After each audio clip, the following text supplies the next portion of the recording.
Bonjour à tous mes amis, à toutes mes amies sur Facebook et sur toutes les autres plateformes des réseaux sociaux. Et je voudrais profiter de cette opportunité pour adresser mes vœux pour la nouvelle année qui va commencer bientôt. Premièrement, je vais souhaiter bonne année à tous mes amis, à tous ceux qui me connaissent, à tous ceux qui m'ont suivi pendant cette année 2018 qui s'achève bientôt. Je voudrais souhaiter beaucoup d'amour, beaucoup de santé, que le Seigneur accorde à chacun, à chacune de vous, sagesse, intelligence et succès dans toutes vos entreprises. Je voudrais prier également que 2019 qui s'annonce soit une année où vous aurez la capacité de définir les priorités qui vont vous permettre d'accéder au succès dans toutes vos entreprises. Et surtout, je voudrais aussi nous encourager à nous appuyer sur notre vie passée en 2018, les échecs, les succès, les peines, les moments de joie, pour mieux bâtir ce que sera notre année 2019.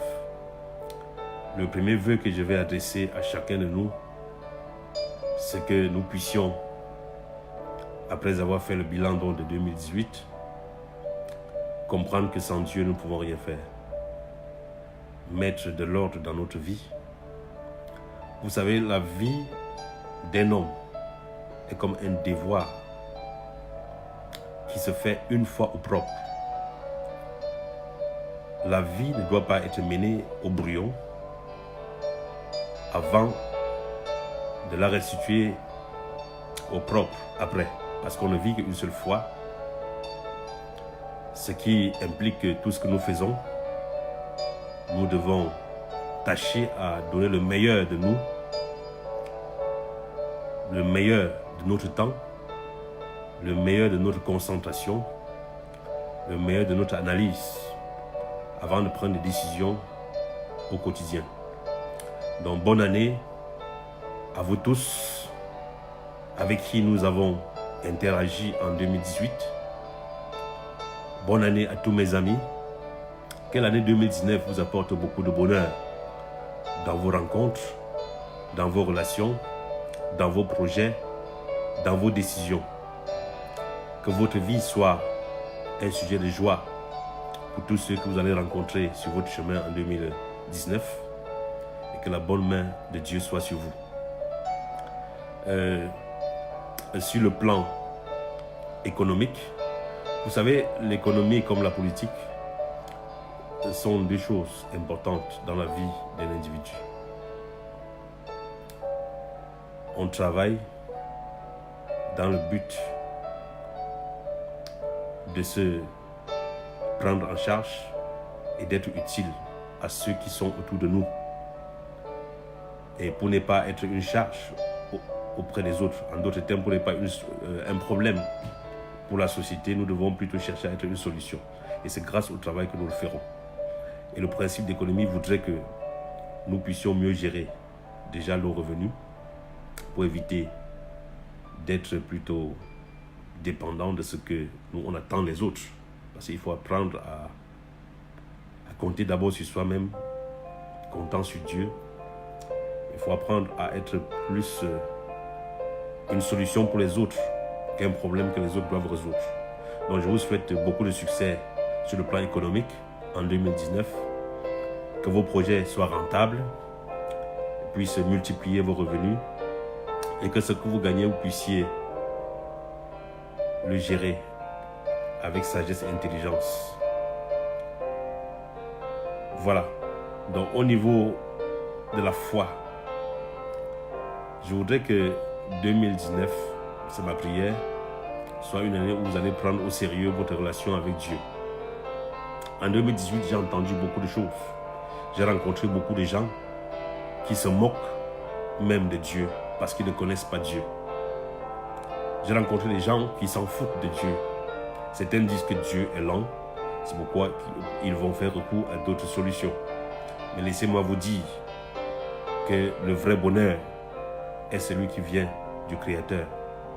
Donc 2019, laissons notre orgueil de côté, prenons du temps, méditons la parole de Dieu, méditons sur notre vie, pensons à notre vie après notre passage sur cette terre. Parce que la vie dans ce monde n'est qu'un passage. Mais à cause de ce laps de temps que nous passons sur la terre, beaucoup vont compromettre leur éternité en rejetant le salut que Dieu nous donne à travers son Fils. Donc je nous encourage à prendre ces choses au sérieux, à nous retirer et à méditer sur la vie. Qu'est-ce que la vie? D'où est-ce que je viens? Où est-ce que je pars? Quelle est la finalité de tout ça? Après toutes ces luttes, après toutes ces querelles, après ces guerres, ces haines, quand nous finissons sur la terre, où est-ce que nous partons?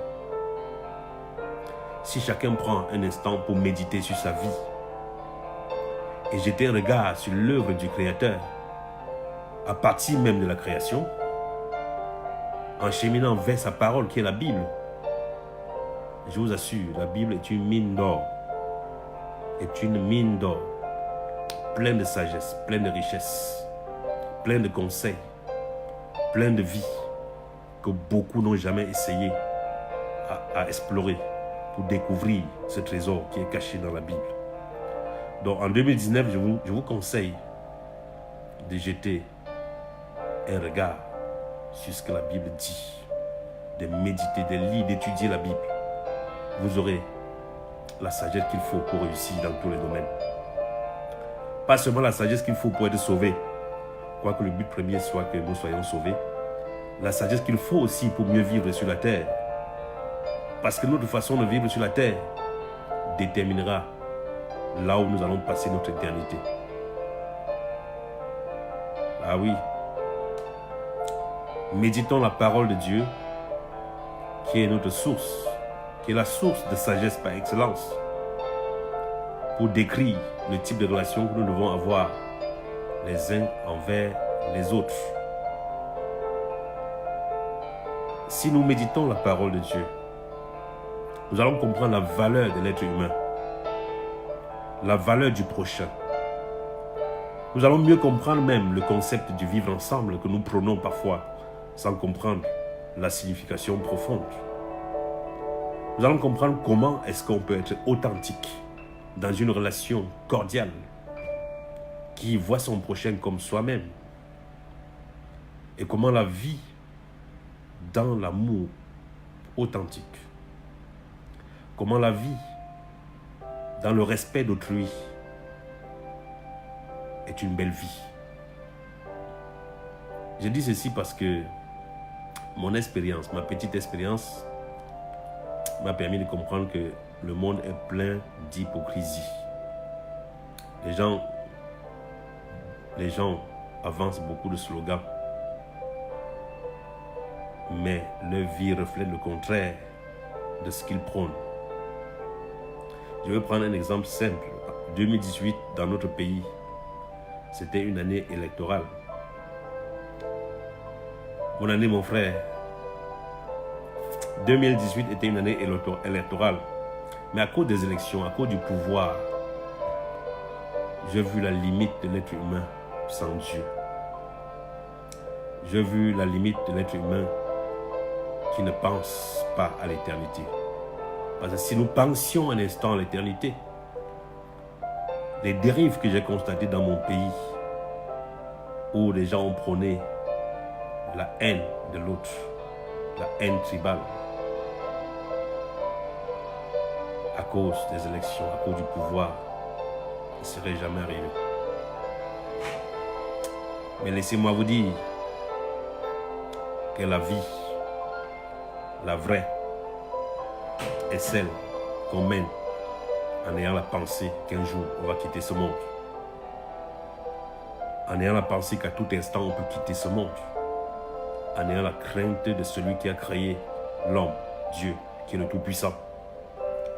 Mes chers amis,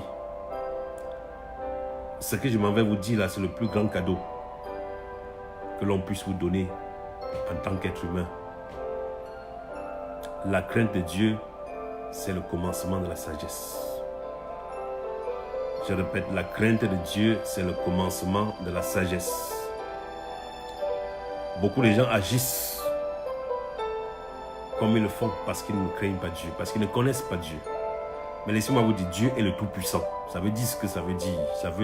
Le mot vaut son pesant d'or. Dieu est le Tout-Puissant. Il détient nos vies entre ses mains. Il est le maître des temps et des circonstances. Il est celui qui décide. Personne ne peut dire le contraire. Quelles que soient nos gesticulations, quand Dieu décide, tout ce qui reste à l'humain, c'est de capituler. Donc laissons nos querelles sur des choses éphémères de la terre et regardons-nous les uns les autres comme des créatures de Dieu, chères aux yeux de Dieu. La terre, la vie appartient à Dieu. À tout moment, nous pouvons la quitter pour retourner à Dieu. Mais si nous menons notre vie comme nous voulons, en rejetant Dieu, lorsque Dieu va retirer son souffle qui est en nous, où irons-nous? C'est la question. Mais moi, avec mon expérience, ma foi en Dieu, la Bible me dit qu'après la mort, c'est le jugement. Ceux qui ont rejeté le Seigneur vont aller en enfer. Je n'ai pas honte de le dire. N'ayez pas honte d'écouter ce type de message. Quand l'heure fatidique arrive, on se rend compte que toutes les luttes qu'on a menées pendant qu'on était sur la terre n'aura rien servi. Parce que l'homme a été fait à partir de la poussière. Et l'homme vient dans le monde tout nu, sans rien. Et le jour que Dieu décide de retirer son esprit, son âme, on repart sans rien. Et on fait face au jugement de celui qui est le maître de la vie. Et à quoi aura-t-il donc servi à l'homme de gagner le monde entier si en ce moment-là il perd son âme? Voilà la question. J'ai un message qui est adressé à tous ceux qui se réclament serviteurs de Dieu. Mes chers amis, mes chers frères, je voudrais que nous puissions comprendre que si réellement nous sommes serviteurs de Dieu, cela voudrait dire qu'un jour nous avons rencontré le Seigneur et que nous sommes connectés à lui et que nous avons accepté promouvoir son royaume sur la terre. Nous avons accepté que son règne descende d'abord dans notre vie et gouverne notre vie. Nous avons accepté être un instrument de ses mains pour conduire les hommes dans la justice, dans la vérité, dans la sincérité, dans l'intégrité. Mais qu'est-ce que nous constatons? Nous constatons qu'il y a beaucoup de personnes qui se réclament serviteurs de Dieu, pasteurs, évangélistes, prophètes, mais qu'en réalité, ils ne servent que leurs intérêts. Ou alors ils servent les intérêts du politique. Quand je vois quelqu'un qui, à cause de la politique, prend des positions extrémistes, oubliant même ce qui est écrit dans la parole de Dieu, je me pose la question de qui se moque-t-on? Mais la Bible dit qu'on ne se moque pas de Dieu. Ce qu'un homme sème, il va le récolter. Ce qu'un homme sème, il va le récolter. Donc, chers frères et sœurs, si vous êtes des enfants de Dieu, que votre jugement soit impartial, que votre prise de position soit impartiale. La foi que nous avons en Dieu, la crainte que nous devons avoir de Dieu doit être au-dessus de nos convictions politiques, doit être au-dessus de nos appréhensions personnelles. Tout serviteur de Dieu, tout enfant de Dieu doit se soumettre à la parole de Dieu, se soumettre à l'Esprit de Dieu et avoir la crainte de Dieu, parce que le jugement va commencer par ceux qui se réclament de Dieu. Ça, c'est un message que je suis en train de donner en cette fin d'année pour que nous puissions prendre nos résolutions pour l'année 2019 en tenant compte de cela. Et il y a d'autres qui ont honte de prendre position en se basant sur ce que Dieu dit. Ils ont honte devant les hommes Ils veulent plaire aux hommes, ils veulent plaire au monde. Mais je vais vous dire une chose. Quand Dieu va t'appeler, où sera ce monde-là pour te soutenir? Ces gens devant qui tu as honte de prendre position par rapport à ta foi pour défendre la vérité relativement à ta foi, à ton engagement chrétien. Quand tu as honte de le faire devant les hommes, le jour que le Seigneur va t'appeler, où est-ce que ces hommes seront pour te défendre? Le jour que tu seras face au jugement, ces hommes seront où pour te défendre? Dieu est le maître des temps et des circonstances, je répète. Il est le Tout-Puissant. Il est celui qui détient la clé des temps, l'horloge du temps. Quand il décide qu'un système s'arrête, ça s'arrête. Quand il décide qu'une vie va s'arrêter, ça s'arrête. Donc, on peut faire des débats. On peut avoir des divergences d'idées sur plusieurs sujets, sur l'économie, sur la politique, sur la philosophie, sur la science. Mais lorsque il nous sera arrivé, lorsqu'il nous arrivera de faire un jugement, d'apporter un jugement, bien de prendre une décision ou alors une position, interrogeons notre conscience. Est-ce que nous sommes dans la vérité? Est-ce que nous sommes dans l'objectivité? Pour qui roulons-nous? Sachant que chaque fois que nous prenons une position tordue, une position fausse, une position légère, sans fondement, nous sommes en train de contribuer à l'œuvre du destructeur, qui n'est autre que l'ennemi commun de l'homme et de Dieu, Satan. Certains le font sans le savoir. Je vais prendre un cas qui est d'actualité. Depuis un certain jour, les rumeurs circulent sur la mauvaise qualité ou alors sur un produit alimentaire qui serait une contrefaçon. Je vais parler du riz. Les gens disent qu'il y a une société qui vend du riz importé qui ne serait que du plastique. Voilà.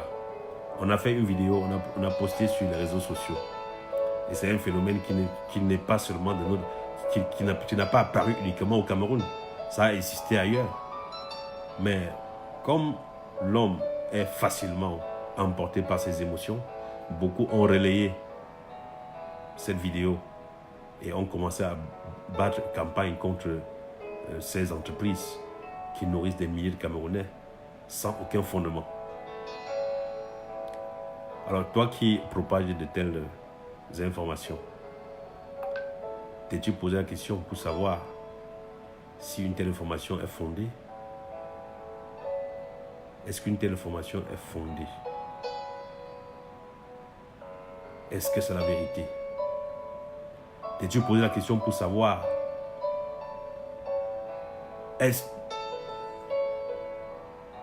n'y a-t-il pas un risque que cela ne soit qu'un coup monté par les concurrents économiques en vue de détruire ces entreprises? Et si jamais c'était un coup monté et tu as participé à ce coup, où est ta position de justice et de lumière dans le monde?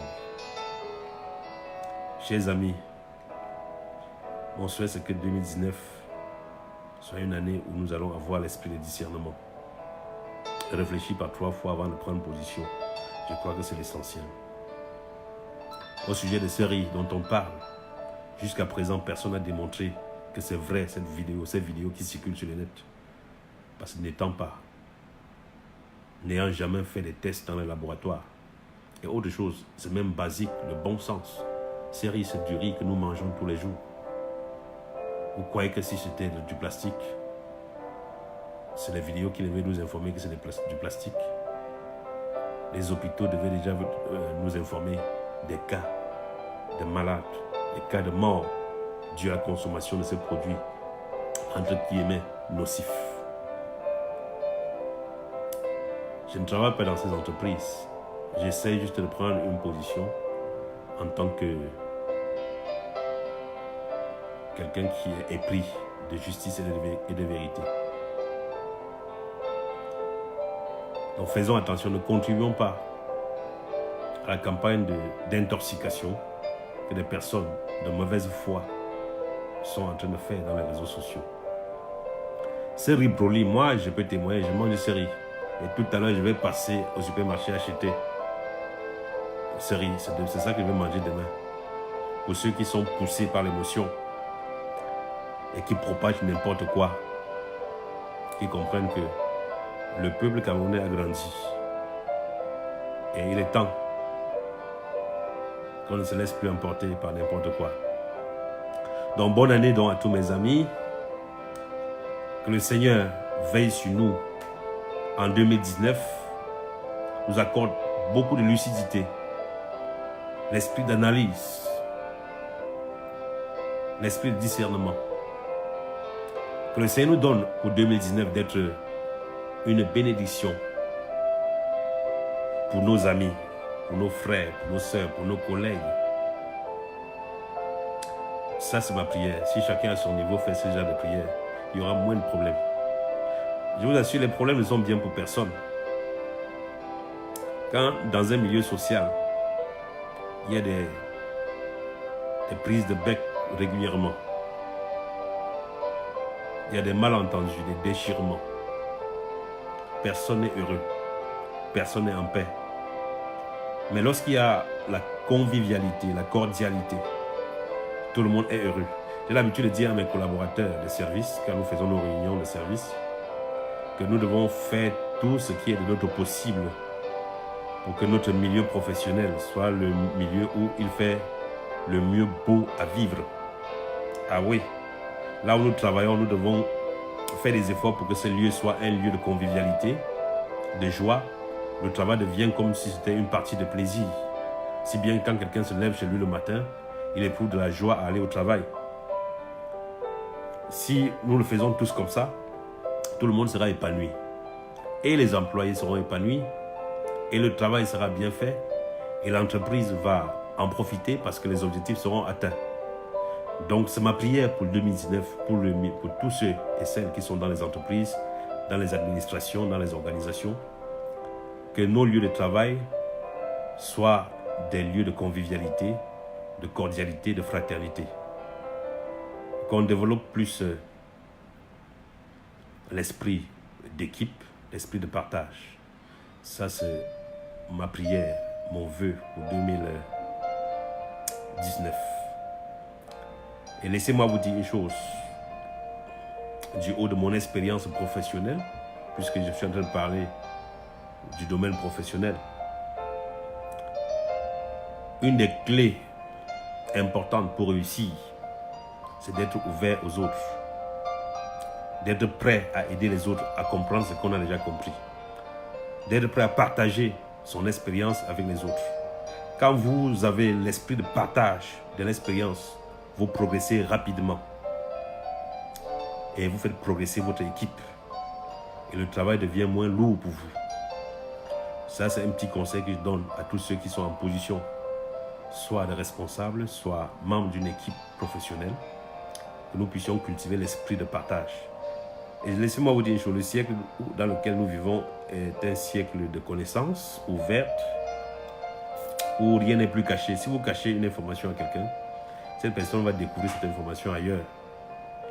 Et lorsque cette personne découvre cette information ailleurs sans que cela ne vienne de vous, alors que vous étiez en position de lui fournir cette information, ça fait un moins pour vous. Mais si vous avez le privilège d'être celui-là qui apporte une information nouvelle à une personne, vous gagnerez en notoriété, en respect face à cette personne. Donc c'est pourquoi j'encourage tous ceux qui sont dans les entreprises, dans les administrations, dans les organisations, à partager leurs connaissances avec leurs collaborateurs, les interlocuteurs. Ça permettra que votre groupe puisse gagner en intelligence collective. Ouais, parce que là, quand les intelligences s'individualisent, on perd beaucoup. Parce que lorsque l'intelligence s'individualise, si vous êtes nombreux, chacun avec son intelligence individuelle, et que vous ne voulez pas mettre ces intelligences ensemble pour résoudre des problèmes, vous allez passer plus de temps pour résoudre un problème que vous auriez dû passer moins de temps pour avoir la solution. Voilà. Maintenant, je vais m'adresser à chacun individuellement. Là, je parle au niveau du développement personnel. Mon vœu pour 2019, c'est qu'en 2019, chacun de nous soit responsable de lui-même. Je vais m'expliquer. Chacun décide de se prendre en charge d'abord lui-même. Pourquoi est-ce que je formule ce vœu? De voir que chacun de nous soit responsable de lui-même. Quand tu es responsable de toi-même, ça veut dire que tu assumes tes actes au quotidien, tu assumes, tu es prêt à assumer les conséquences de tes actes, tu assumes tes propres turpitudes. Tu n'attends pas forcément des autres. Tu te dis que moi, je suis le premier responsable des actes que je vais poser et je suis le premier responsable à assumer les conséquences des actes que je vais poser également. Si j'échoue, je n'accuserai pas quelqu'un de ne m'avoir pas aidé. Si j'échoue, je vais m'accuser moi-même et me faire un examen personnel pour voir où est-ce que les choses n'ont pas marché et me remettre au travail pour aller encore très loin, espérant réussir. Parce que beaucoup de gens ont développé l'art de jeter tous les torts de leurs échecs, de leurs problèmes sur les autres. Quand vous attendez moins des autres,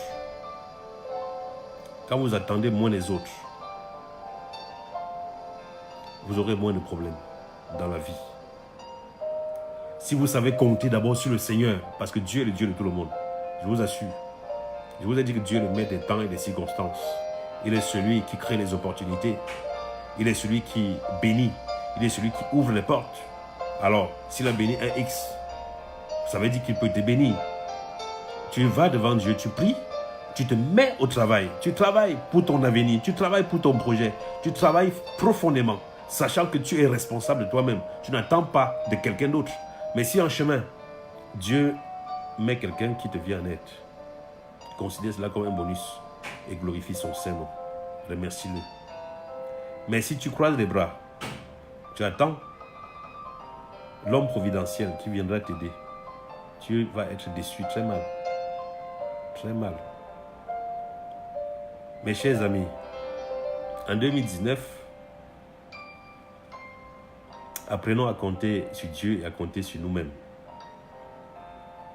Même ceux qui sont encore sous le... Ok, je m'excuse pour cette petite interruption. J'étais en train de m'adresser à ceux qui sont encore sous la responsabilité de leurs parents, bien de leurs tuteurs. Sachez que dans la vie, Dieu a un principe. Les parents ont le devoir de prendre sous leur responsabilité leurs enfants, d'éduquer les enfants dans les voies du succès, de veiller sur leur éducation, sur leurs soins, sur ce qu'ils vont manger, jusqu'à ce qu'ils deviennent adultes, jusqu'à ce qu'ils deviennent majeurs. Et pendant que nous éduquons nos enfants, apprenons à nos enfants les principes de la vie. Disons-leur qu'un jour, ils deviendront responsables d'eux-mêmes. Et il faudra qu'ils s'établissent, qu'ils fondent une famille, qu'ils prennent soin de cette famille, qu'ils soient utiles à leur famille, qu'ils soient utiles à la société, qu'ils soient utiles au pays. Ça, c'est l'éducation fondamentale que nous devons donner à nos enfants. De telle manière que quand un enfant grandit, quand un enfant travaille à l'école, qu'il sache ce qu'il attend après. C'est très important. Inculquons ces valeurs à nos enfants pour que demain, qu'ils ne deviennent pas des aigris, qui se plaignent de tout le monde. Vous voyez, beaucoup de gens deviennent des sorciers parce qu'ils ont été mal éduqués. Et dès le bas âge, ils ont cru qu'ils devaient passer leur vie à être aidés, à être soutenus, que leur réussite devait dépendre des autres. Non. Mes chers amis, apprenons à nos enfants à comprendre que la vie que nous voyons là est une compétition. Oui. Ne soyez pas choqués. La vie est une compétition, mais une compétition d'abord contre nous-mêmes. Donc, la compétition... Oui, chers amis, j'étais en train de dire que la vie est une compétition. En fait, la vie est compétitive. Et cette compétition n'est pas forcément contre les autres. C'est d'abord le premier adversaire de l'homme, c'est d'abord l'homme. Notre premier adversaire, c'est nous-mêmes. Nous devons inculquer ça à nos enfants.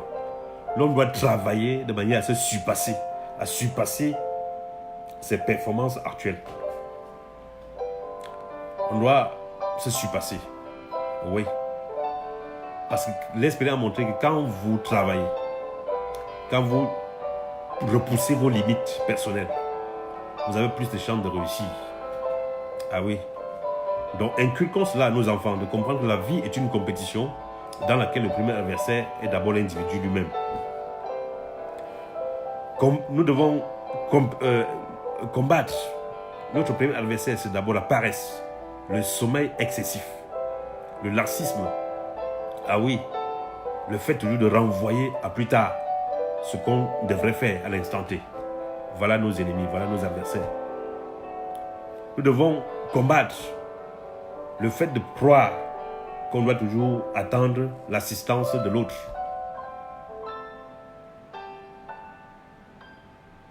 C'est ça. Je vois les enfants qui grandissent de nos jours. Ils ont 21 ans, 25 ans, certains 30 ans. Ils sont toujours chez leurs parents. Ils ne veulent pas bouger. Ils ne veulent pas bouger un petit doigt. Ils dépendent toujours des parents. Ça, c'est un échec. Ayons le courage de dire la vérité à nos jeunes frères. À nos jeunes frères. Il y a des âges où on doit se lever et se lancer dans la bataille de la vie. Ah oui, je suis d'accord pour certains parents qui ont un certain... Ah, bonne année mon frère Désiré, comment? Bonne année, salue-moi la famille. Mes vœux de bonheur, de prospérité à toute la famille. Bonne année Fortune. Mes vœux de bonheur, de prospérité pour 2019. Donc je suis en train de formuler mes vœux à tous mes amis. Et j'étais en train de parler de l'éducation que nous devons donner à nos enfants et à nos jeunes frères, à comprendre que la vie est une bataille et que chacun doit se lever et entrer dans cette bataille en sachant que le premier adversaire, c'est d'abord nous-mêmes. Nous-mêmes parce que nous avons des choses en nous qui combattent notre réussite. Des choses que chaque individu a. Nous avons la paresse, nous avons le laxisme, nous avons le sommeil, trop de sommeil. Les gens dorment trop. Nous avons la procrastination, c'est-à-dire le fait de renvoyer toujours à plus tard ce qu'on a la possibilité de faire à l'instant T. Le manque d'initiative. Le manque d'initiative. On veut s'asseoir, croire que ce n'est que par l'aide des autres qu'on pourra réussir. Donc, que 2019 nous ouvre l'esprit pour que nous puissions être des motivateurs auprès de nos jeunes frères, nos jeunes sœurs, nos enfants, pour qu'ils puissent se prendre en charge, pour qu'ils puissent devenir responsables.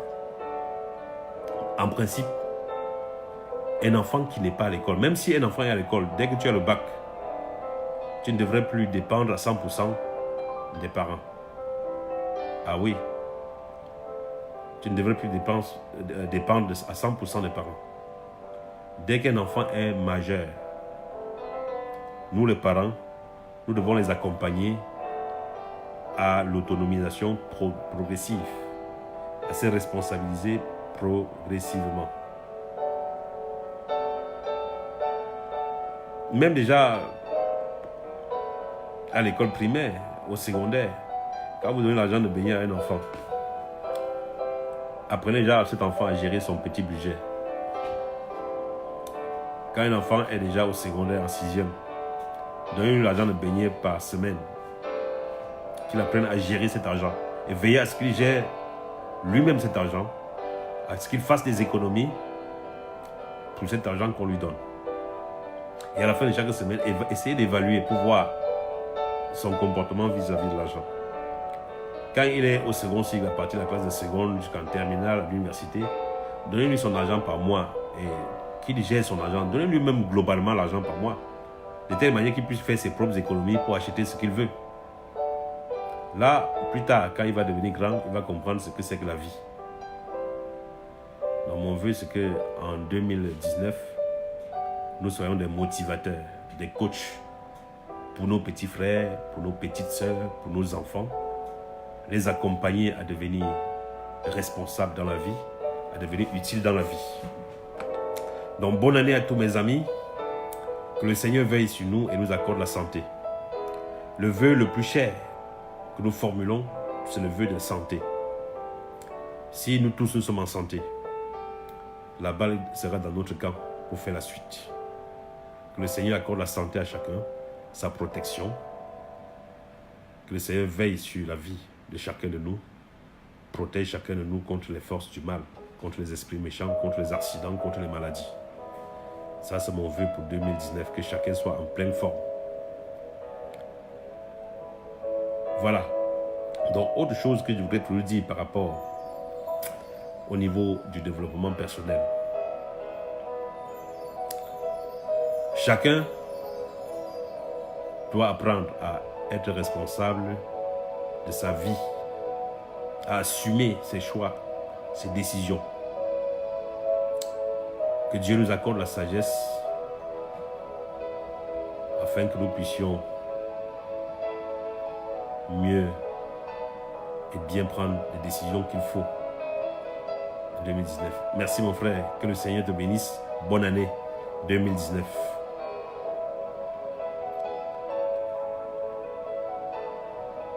Je vais revenir sur quelque chose qui m'a marqué. La politique en 2018.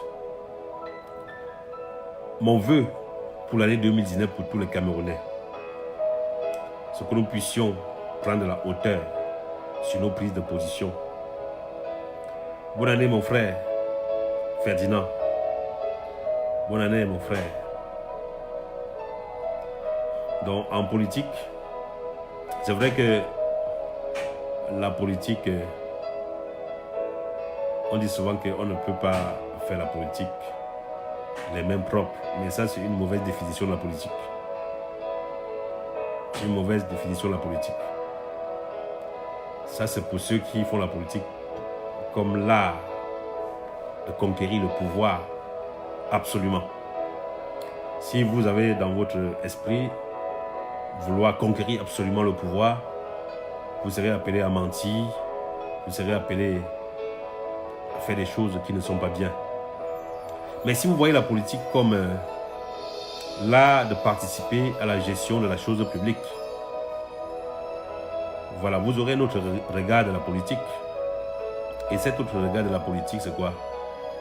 Vous avez le souci de voir votre prochain vivre décemment, être logé décemment, manger à sa faim, être soigné lorsqu'il est malade,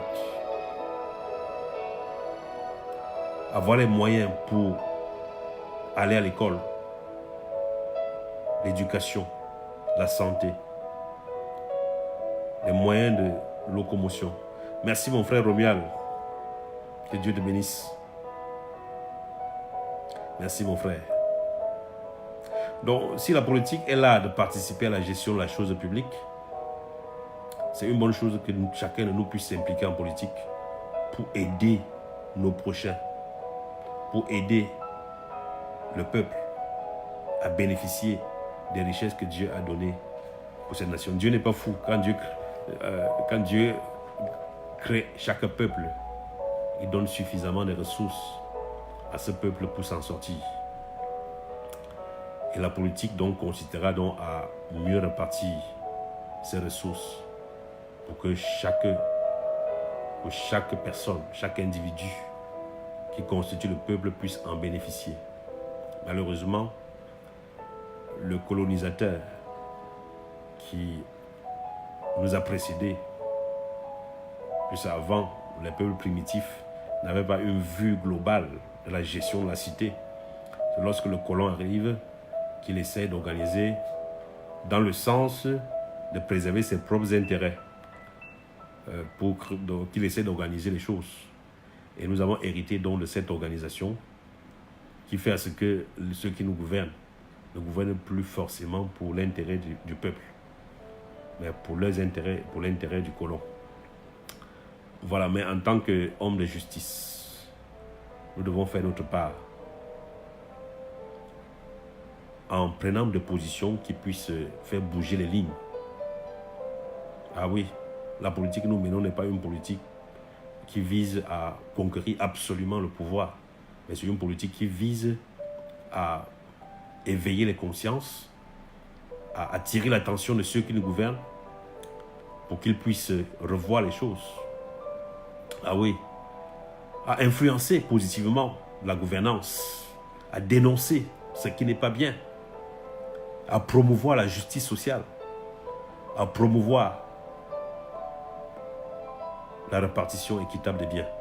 Donc je voudrais formuler un vœu à l'endroit de tous les Camerounais en leur disant que la politique ne doit pas nous séparer. Nous sommes un peuple uni par Dieu lui-même. Le vivre ensemble est dans nos sangs, dans le sang des Camerounais. Je veux dire, le vivre ensemble est dans le sang de tous les Camerounais. C'est les politiciens qui veulent nous diviser. Ah oui, ceux qui sont à la quête du pouvoir absolu. Ils veulent nous diviser pour préserver leurs intérêts. Moi, dans tout mon cursus scolaire, depuis l'école primaire jusqu'au secondaire, jusqu'à l'université, en passant par le secondaire, j'ai eu des camarades de toutes les régions du Cameroun et parfois même de l'étranger. Il n'y a pas de difficulté à cohabiter, il n'y a pas de difficulté à vivre ensemble, franchement. Ces difficultés que l'on veut nous imposer sont des fabrications purement politiques. J'ai eu des amis Bassa, des amis Betty, des amis Aoussa, des amis Toupouri, des amis tchadiens, des amis ivoiriens, des amis burkinabés, des amis sénégalais. Quand on est en société, il n'y a pas de problème à ce qu'on coopère. Il n'y a pas de problème. Je n'arrive pas à comprendre pourquoi, à l'échelle nationale, les politiciens réussissent à trouver qu'il y a un problème. Donc soyons vigilants, ne tombons pas dans le piège des politiciens qui veulent nous cogner les têtes. Je connais beaucoup d'amis qui ont épousé des femmes qui ne sont pas de leur région d'origine et que les choses marchent à merveille. J'ai beaucoup d'amis qui ont des parents issus des ethnies différentes. Donc le problème ethnique n'est pas un problème camerounais. Ceux qui veulent utiliser ce problème pour diviser les Camerounais, ça ne marchera pas. Donc je formule le vœu à tous mes amis de toutes les régions, de toutes les ethnies, que l'année 2019 soit une année où nous allons prendre conscience que nous sommes faits pour marcher ensemble, main dans la main. Ne tombons pas dans le piège des politiciens. Même pendant les élections, nous devons faire attention. Nous sommes libres de supporter qui nous voulons, sans être intimidés. Mais ne nous laissons pas pousser par les émotions, au point de régner nos valeurs, du vivre ensemble. Donc voilà mes vœux que je formule pour 2019. Donc, et pour terminer, à l'endroit de tous ceux qui croient en Dieu comme moi, rappelons-nous ceci: notre foi en Dieu doit être au-dessus de nos convictions politiques. Notre foi en Dieu doit être au-dessus de nos considérations philosophiques. Notre foi en Dieu doit être au-dessus de notre environnement. Parce que Dieu est le maître des temps et des circonstances. À cause de notre foi, nous ne devons pas faire comme les autres. Si tout le monde bascule dans la voie du mal, nous devons être courageux pour rester dans la vérité, dans la justice. Ne trahissons jamais le Seigneur, comme Judas l'a fait en son temps. Rappelons-nous que Dieu a dit, Jésus a dit, ceux qui auront honte de moi devant les hommes, j'aurai honte d'eux devant mon Père. Donc, ne trahissons pas le Seigneur en 2019, gardons la foi, quels que soient les événements qui vont se produire, que ce soit politique, que ce soit économique, que ce soit les événements de quelque nature que ce soit, gardons la foi qui nous demande de nous aimer les uns les autres, de marcher main dans la main. Une fois de plus, bonne année Que le Seigneur veille sur nous et nos familles. Soyons des solutions et non des problèmes en 2019. Que Dieu vous bénisse.